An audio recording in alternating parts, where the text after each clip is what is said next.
আমি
এখানে chicken barbecue বানানোর জন্য 3 কেজি পরিমাণ মাংস নিয়েছি।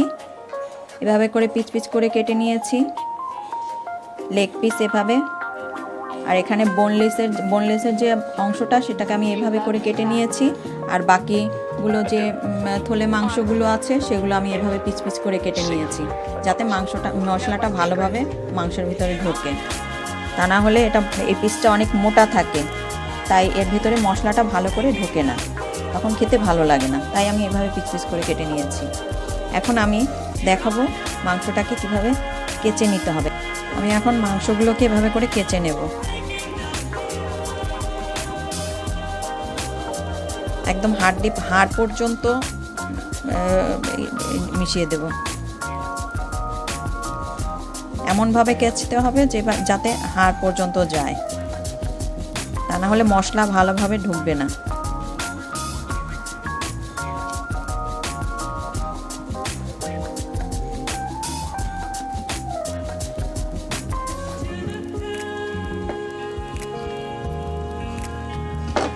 এভাবে করে কেচে নেব। দেখেন একেবারে হাড় পর্যন্ত চলে গেছে। আমি এখন মাংসগুলোকে ম্যারিনেট করব। আমি এখন বড় পিস মাংস আর ওই যে ছোট পিস করা মাংসগুলোকে এগুলোকে আমি আলাদা করে রেখেছি, আলাদা ম্যারিনেট করব। আমি প্রথমে এখানে টক দই দিয়ে দিচ্ছি। আমি এখানে 1 কাপ পরিমাণ টক দই দেব। এখানেও আমি একইভাবে টক দই দিয়ে নেব।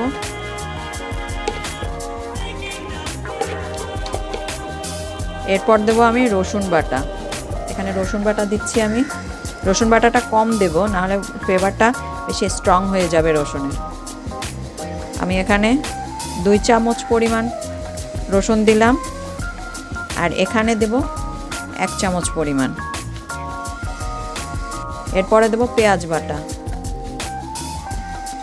পেঁয়াজ বাটা দেব আমি এখানে 2 টেবিল চামচ পরিমাণ, আর এখানে দেব 1 টেবিল চামচ পরিমাণ। এরপর দেব আমি সর্ষে বাটা। এখানে সর্ষে বাটাটা দিলাম আমি 1 টেবিল চামচ পরিমাণ, আর এখানে দেব আধা টেবিল চামচ পরিমাণ। এখানে আমি মরিচের গুঁড়ো দিচ্ছি। মরিচের গুঁড়ো মেশাবো আমি 1 টেবিল চামচ, আর এখানে দেব আমি 1 চামচ পরিমাণ, 1 চা চামচ। দেব ধনিয়া গুঁড়া।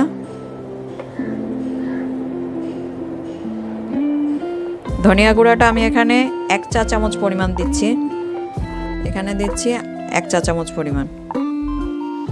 এরপর দেব আমি আদা গুঁড়ো। আদা গুঁড়োটাও আমি কম দেব, এখানে 1 চা চামচ পরিমাণ দিচ্ছি আদা গুঁড়ো, আর এখানে দেব আধা চা চামচ। এরপর লবণ দেব স্বাদ মতন। লবণটা স্বাদ অনুযায়ী আপনারা দিয়ে নেবেন। আমি টিক্কা শিক কাবাব মশলা ইউজ করছি। এখানে আমি বারবিকিউ সস ইউজ করব, যার জন্য আমি টিক্কা শিক কাবাব মশলাটা দিচ্ছি। এটার ফ্লেভারটা ভালো আসে। এখানে বারবিকিউ মশলার চাইতে টিক্কা শিক কাবাবের মশলাটা আমার কাছে ভালো লাগে, তাই আমি এই মশলাটা ইউজ করছি। এখানে আমি এই মশলাটা দিয়ে দিচ্ছি।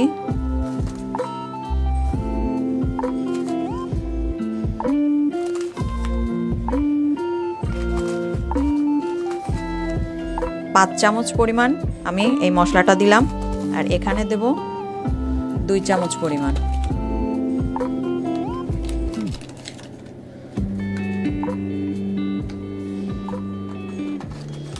আমার 3 কেজি পরিমাণ মাংসে আমার 1 প্যাকেট পোড়া মশলাটাই লেগে যাবে। এখন আমি হাত দিয়ে ভালো করে মশলাটাকে মাখিয়ে নেব মাংসের সাথে।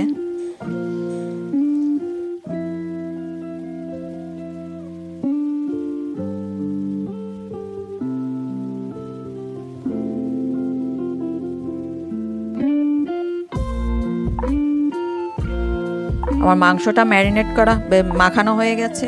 ম্যারিনেশনের জন্য আমি মাংসটাকে 25 থেকে 30 ঘন্টা পর্যন্ত ম্যারিনেশন করব। ম্যারিনেশন যত বেশি হবে মাংসটার ভিতর মশলাটা তত বেশি ভালো করে ঢুকবে আর খেতেও বেশি ভালো লাগবে। আপনারা যেদিন বানাবেন তার আগের দিন সকালবেলা অথবা দুপুরবেলা মাংসটাকে ম্যারিনেশন করে নেবেন, তাহলেই হবে।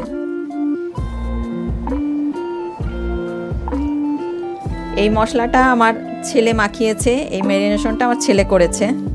এটা মশলাটা রেডি মশলা থাকলে বাচ্চারাও এটাকে খুব সহজে মাখিয়ে ম্যারিনেশন করতে পারবে, আর বাচ্চারাও এই কাজে মাকে সাহায্য করতে পারবে। যেহেতু বারবিকিউ খাওয়া শীতের জন্য খুব ভালো একটা সময়, পারফেক্ট সময়, তাই এই সময় বাচ্চারা খুবই বায়না করে এই বারবিকিউ খাওয়ার জন্য। তা মশলা দিয়ে দিলে তারা নিজেরাই বানিয়ে নিতে পারবে। আমি এখন মাখানো মাংসটাকে র্যাপিং পেপারে র্যাপ করে নর্মাল ফ্রিজে রেখে দেব 25 থেকে 30 ঘন্টার জন্য। Chicken barbecue. বলে বল, আবার কি বলছস? চিকেন বারবিকিউ খাবো। চিকেন বারবিকিউ খাবি? হ্যাঁ। তো এখানে কেন বসে রয়েছিস? এখানে তো বসে রয়েছে, অপেক্ষা করতেছে বিকালের জন্য। Portable barbecue. কে? Portable barbecue. Portable barbecue? হ্যাঁ। Q Q? হ্যাঁ, কিউ কিউ। বাইরে খাবি নাকি? এটা জমে থাকা, আর তোর ওইটা দেখ, তোর ওইটা দেখ, আর তোর ওইটা দেখ, আর তোর ওইটা দেখ। কি বলে এটা কি? আর তোর ওইটা দেখ। বাইরে। এটার ভেতরে মাংস ঢুকাবি, তারপর এটা ঢুকাবি এখানে, এই তারপর এটাকে এরকম এরকম ঘোরাবি। এখানে কয়লা থাকবে, জ্বলতে থাকবে, এটা হইতে থাকবে। এক পাশ এখানে রাখবি, পিছনের পার্ট হইতে থাকবে। তারপর পিছনের পার্ট যখন হয়ে যাবে তখন এটা আবার ঘুরাই যেতে হবে। তারপর আবার ওই কারণ এই মাংস ঢুকানোর জন্য ইজিলি, এই জন্য। আর মাংসটা ঠিক মতন হওয়ার জন্য। হ্যাঁ। ওটা দেখা, এখন কি করবি? এখন কি করতে হবে? এই তোর জাতের মাথা চুপ থাকবে, বলত কথা বের কথা হবে।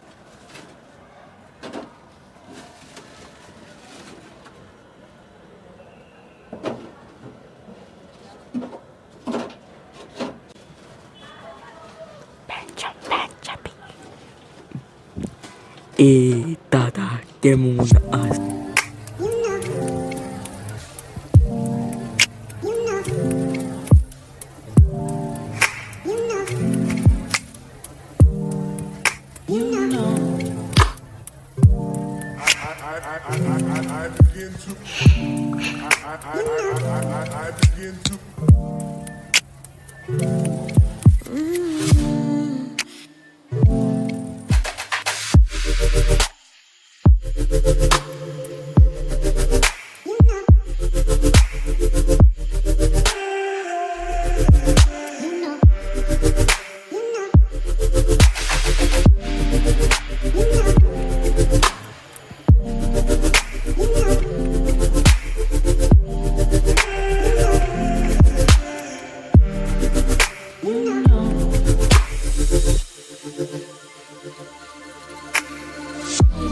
It's so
এখানে ম্যারিনেশনের পরে অবশিষ্ট যে মশলাগুলো ছিল সেই মশলাটা আমি এখানে নিয়েছি, এটা আমি একটু ভুনবো আলাদা। এখানে আমি কড়াইতে তেল গরম করতে দিচ্ছি, অল্প একটু তেল দেব। এবার আমি মশলাগুলো দিয়ে দিচ্ছি।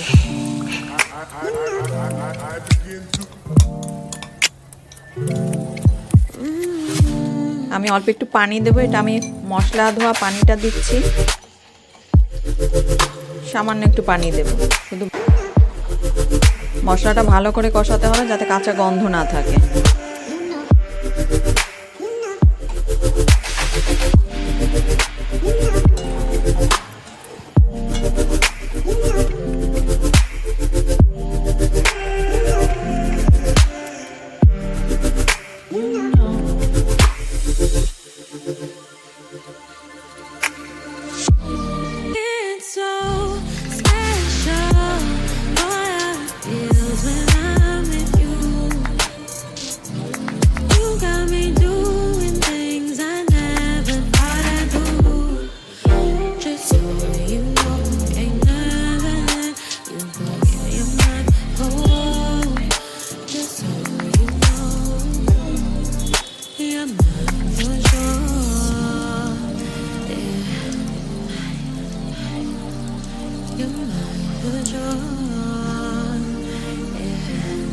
মশলাটা এখন কষানো হয়ে গেছে, মশলাটা এখন খাওয়ার উপযুক্ত হয়েছে।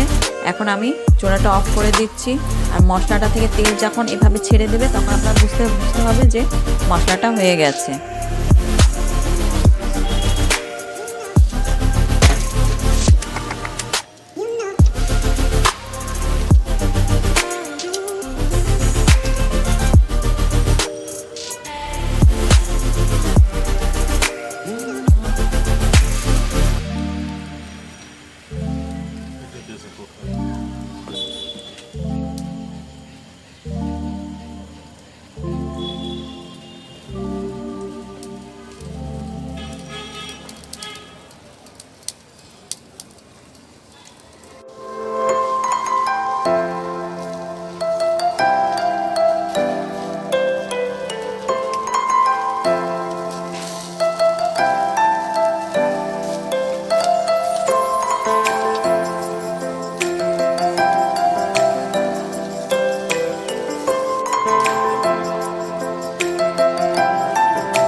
তৈরি হয়ে গেল চিকেন বারবিকিউ।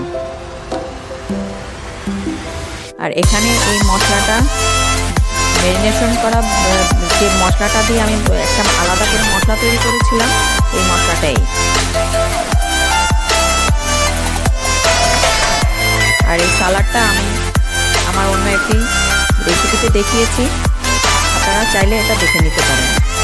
এটা বারবিকিউ সালাড।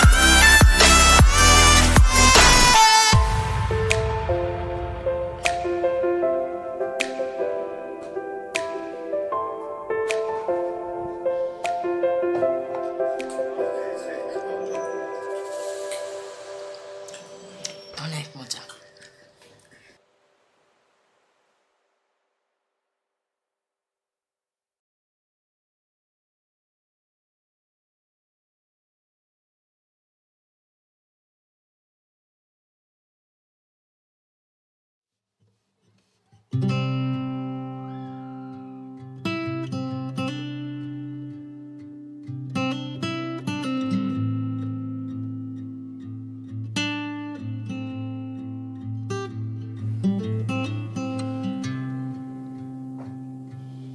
আমার রেসিপিটি যদি ভালো লেগে থাকে আমার চ্যানেলটিতে একটি লাইক দিন, কমেন্ট করুন, শেয়ার করুন এবং আমার পরবর্তী রেসিপি পেতে আমার চ্যানেলটি অবশ্যই সাবস্ক্রাইব করুন।